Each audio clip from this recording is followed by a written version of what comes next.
नमस्कार दोस्तों, मैं सुनील आपको स्वागत करता हूँ वास के इस वीडियो में। आज जिस टॉपिक के ऊपर हम बात करने वाले हैं वो भाई बहुत ही इम्पोर्टेंट टॉपिक है, क्योंकि यहाँ पे जुड़ा हुआ है आपका करप्शन रिलेटेड फाइल, घोटाला रिलेटेड फाइल, जो कि एक सरकार को हिला देती है, जो कि आरटीआई की सही में मायने कायम करती है। तो वो है क्या? तो वो है सीएजी एंड पीएसी परा। तो पहले हम समझते हैं सीएजी क्या है। सीएजी है controller and audit general of India, जिसको हम सीएजी बोलते हैं। तो इनका काम क्या रहता है? सीएजी का काम रहता है बेसिकली वो ऑडिट को प्रोसेस करते हैं। ऑडिट मतलब जैसे कि अगर कोई डिपार्टमेंट कोई काम कर रहा है और उनको लग रहा है ये काम पे यहाँ पे घोटाला हुआ है, या तो कोई गाइडलाइन को फॉलो नहीं हुआ है, या गाइडलाइन के बाहर काम हुआ है, तो ये सारा चीज जब इनके नोटिस में आता है तो वो इसको ऑडिट करना शुरू कर देते हैं। अगर ऑडिट करने के वक्त उनको लगा कि नहीं नॉर्मल है, ठीक है, तो कोई दिक्कत नहीं, लेकिन अगर उनको थोड़ा भी लगा कि नहीं ये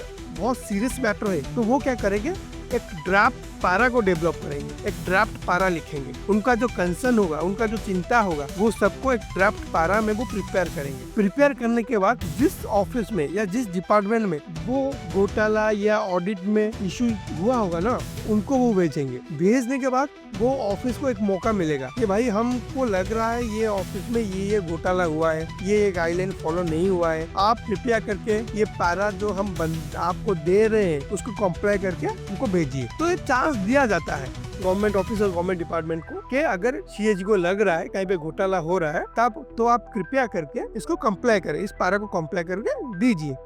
फिर ऑफिस से कंप्लेंस आता है, जो डाउट सीएजी का रहता है, जो वो लिखते हैं ड्राफ्ट नोट में, उसके ऊपर एक कंप्लेंस आता है। और जो कंप्लेंस आता है, अगर वहाँ पे सीएजी को लग रहा है कि नहीं सब ठीक ठाक है, कोई दिक्कत नहीं, तो वहाँ पे वो सक्सेसफुली वो क्लोज हो जाता है। लेकिन अगर उनको लग रहा है कि नहीं यहाँ पे घोटाला हुआ है, तो वो क्या करते हैं, वो रिपोर्ट को अगर सेंट्रल लेवल में है तो वो पार्लियामेंट में उसको प्रेजेंट करते हैं, और अगर स्टेट लेवल में हुआ है तो वो स्टेट असेंबली जो है वहाँ पे उसको प्रेजेंट करते हैं। तो ये सीएजी का काम है, ऑडिट करना, एक ड्राफ्ट बनाना, ड्राफ्ट को कंसर्न ऑफिस को भेजना, वहाँ से कॉम्प्लेंस को लाना, फिर वो कॉम्प्लेंस को फिर से इवेलुएट करना, अगर ठीक है तो सही है, अगर नहीं है तो उसको वो प्रेजेंट करते हैं असेंबली में। उसके बाद जो सरकार होती है, स्टेट गवर्नमेंट का हो गया, सेंट्रल गवर्नमेंट का हो गया, तो वो अपने तरीके से उसके ऊपर स्टेप्स लेते हैं। ये हो गया सीएजी का। अगर हम पीएसी का देखें, पीएसी का क्या है? पीएसी को बोलते हैं public accounts committee. Public accounts committee क्या करती है? सीएजी जो इशू रेज करती है, सीएजी जिसके ऊपर उंगली उठाती है, तो वो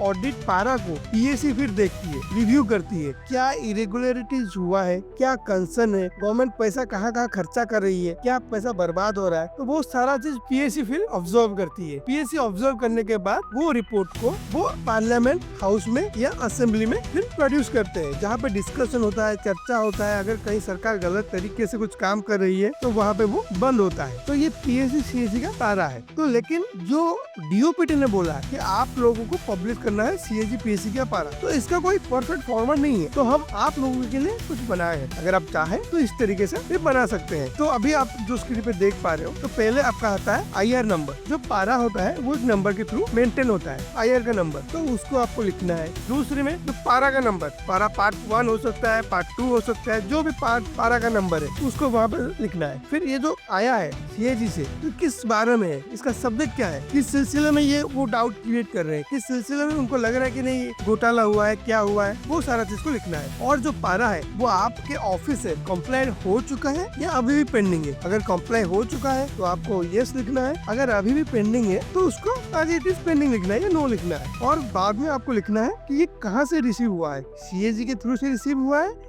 या पीएसी के थ्रू से रिसीव हुआ है, ये सारा चीज लिखना है। और आप जब ये बनाओगे या पब्लिश करोगे, तभी एक चीज आपको ध्यान रखना है कि अगर सीएजी का कोई पारा या कोई ऐसा इंफॉर्मेशन है जो इंटीग्रिटी, सिक्योरिटी, स्ट्रेटेजिक और साइंटिफिक इकोनॉमिक इंटरेस्ट के राज्य और देश के बीच में आ रहा है, तो आप उसको नहीं पब्लिश कर सकते हो, क्योंकि देश का सुरक्षा पहले है। तो हमेशा ये चीज याद रखना, जब भी आप कोई इंफॉर्मेशन पब्लिश करो, कि देखना कि सेक्शन 8 को वो वायलेट ना कर रहा हो। तो सीएजी पीएसी जो चीज है उसको सरकार चाहती है कि लोगों को पता चले कि क्या क्या काम हो रहा है, कहाँ कहाँ पे सरकार ने उंगली उठाई है, और उंगली उठाने के बाद क्या क्या चेंजेस हुआ है। ये सरकार भी चाहती है, सीएजी भी चाहती है, पीएसी भी चाहती है। चाहिए। अगर 1 रुपया कहीं पे खर्चा हो रहा है तो वो सही तरीके से खर्चा हो, लोगों का पैसा लोगों के पास जाए, प्रॉपर गाइडलाइन के थ्रू और प्रॉपर चैनल के थ्रू इसको फॉलो किया जाए, ताकि ट्रांसपेरेंसी और करप्शन फ्री राज्य और देश बने। ठीक है, तो ये हो गया आपका CAG और PSC का पारा। उसको आप कैसे बनाओगे, कैसे लिखोगे,